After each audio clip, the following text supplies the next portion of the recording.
I'm Lynda Shoup, and I'm a mixed media artist, and I do both paper products and fiber arts. And tonight I am going to be teaching a class about how to draw and stitch labyrinths. So here's a labyrinth. If you don't know what a labyrinth is not the same as a maze. Mazes and labyrinths are both wonderful things, but mazes have a trick in them, and labyrinths do not. Labyrinths go from the outside to the inside with no tricks and no surprises. And that's one of the wonderful things about labyrinths. They're meant to be meditative, stress relievers, ways to connect with yourself and with whatever you believe in. They are used by cultures all over the globe, and specifically a lot of Christian cultures use them, but also Native American and Mexican cultures as well. The labyrinth is meant to help you to focus. So we talk a lot about, in meditative circles, we talk about having an intention, setting an intention. So when you want to meditate with your labyrinth, you set an intention. Usually labyrinths are very large structures which you walk, and you would set an intention and you walk through the labyrinth, and you commune with yourself while you're moving your body. Can't always do that when you're stressed. So it's nice to have a finger labyrinth you can take with you. And you take your finger, have your intention, I am going to be calm today, or whatever it might be, and you trace the labyrinth. And when you get to the middle part of your labyrinth, which I will do in a minute, when you get to the middle, there'll be a dead end. That means you got all the way to the middle. Take a minute, breathe in, breathe out, think about how you got all the way there, and then see if you feel something. You feel a sense of calm, or you feel a sense of resolution, or whatever you might feel. And then you breathe out and you start your trek back to the outside. And when you get to the outside, you should feel at least a little bit calmer. And if you don't, you might like to try it again. I have these labyrinths. This one's on a bag. This one is on a cuff that I made out of antique fabrics and things that I have at home. And that reminds me to take a break. And then I have these little patches. You can make your own patch of your labyrinth, and then you can sew it on whatever you like. You could sew it on a bag like this, on a jeans jacket, on a blanket.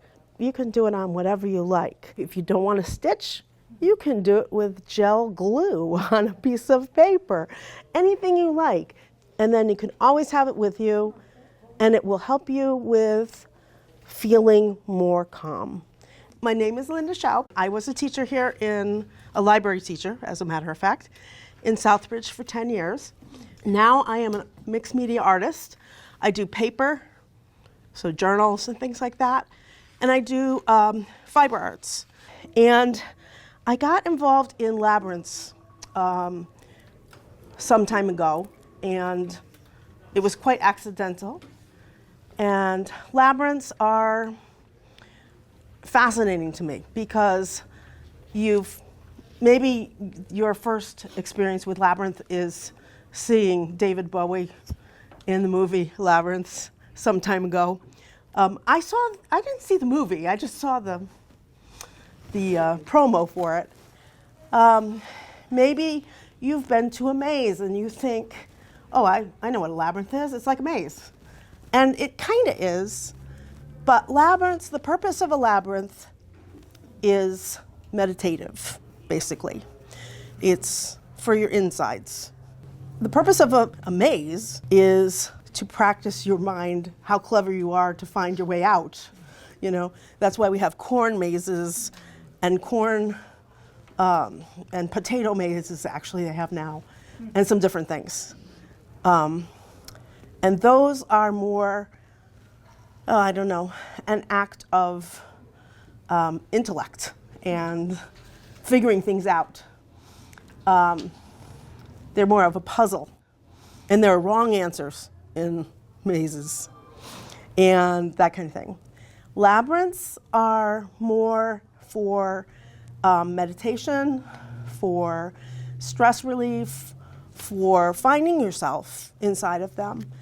And so they're perfect for this day and age when we have so much stress and need some ways to deal with that stress that we have.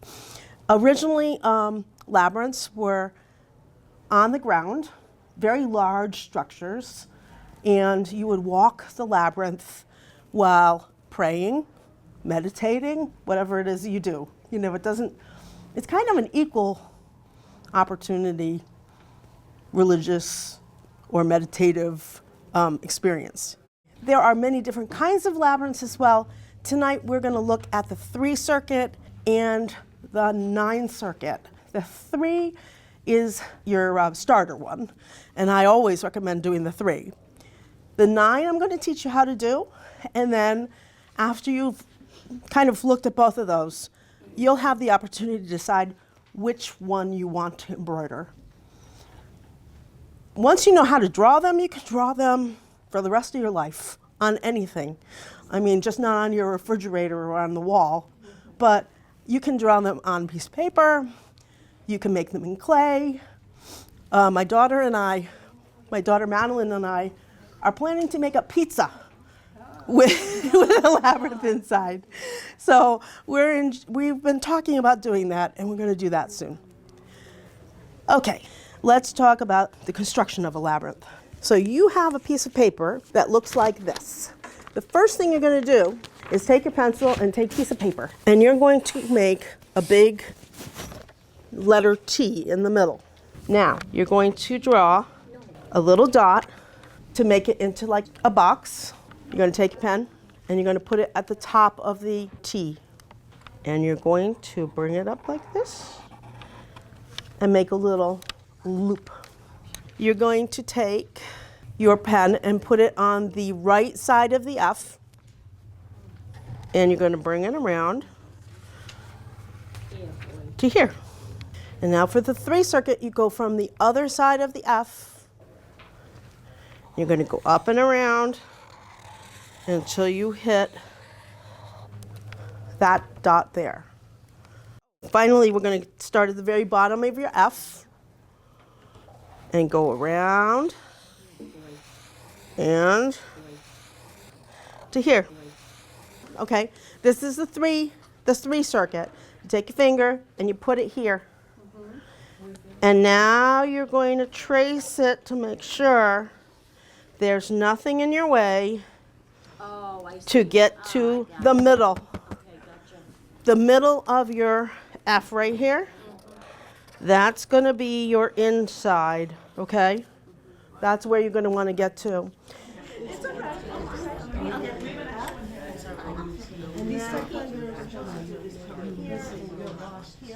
Okay, let's find out. How are we doing?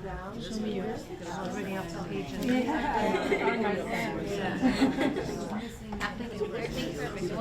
Okay. Are we ready for trying the 9 circuit labyrinths?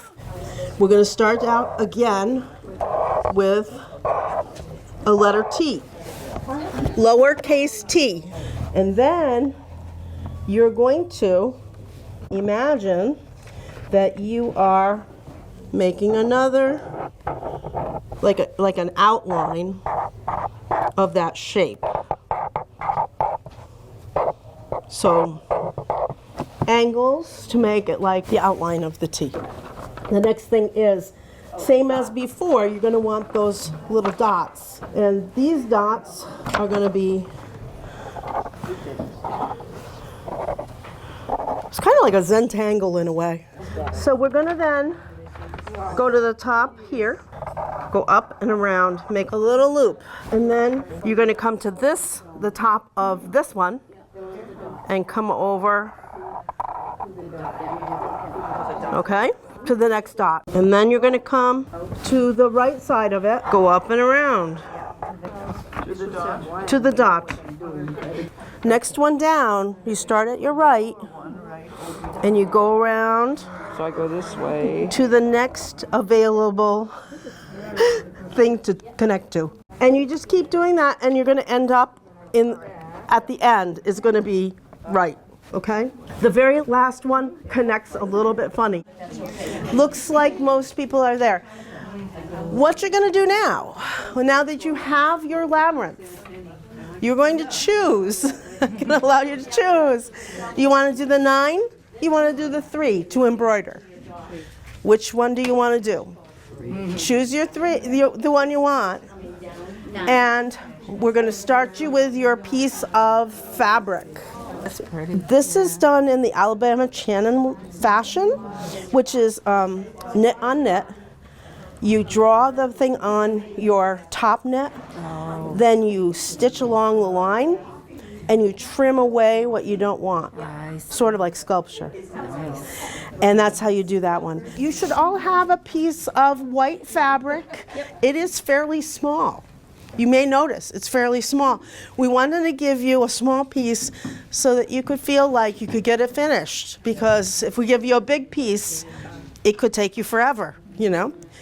You should all have a needle and embroidery floss and embroidery hoops. If you want to make it straight onto your felt, go for it. I think it's a little harder to draw on felt.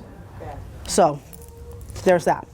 If you want to start drawing on your muslin, go ahead. You can trace off of your paper if you like. You can trace it. You just want to make sure there's enough space in between your things. You want to make sure that your finger will go through the paths. So what I do is, here's my fabric, okay? And I'm going to use a big needle with yarn on it to show you. So I come up. This fabric is ideal because it's already gridded for me. Mm-hmm. So running stitch is where you come up, go down, back down in, and that's one stitch. If I can find it on this side, here we go. And then you come up and go down again. And that's called a running stitch. You can also do it this way, where Do you leave a little space in between? Mhm. Yeah, yeah. But Linda, where does the felt come in? The felt I usually use after I do the muslin. I turn the muslin upside down. I'll turn the edges under and stitch it onto the felt. So after the muslin is finished, Stands. we'll turn the edges under, put it on top of the felt and stitch it. That way you don't have any frays. I hope that you will enjoy learning about labyrinths. You can learn more about this on my website, which is lyndashoup.com. It's LYNDASHOUP.com. Or visit me on Instagram or Facebook. And if you're interested in more of my classes, you can find that information there. I will also be at the Southbridge Farmers Market, which will start at the end of May. So on Saturdays from 10 to 2. So I hope to see you there. And thank you so much to the Southbridge Cultural Council for sponsoring this class.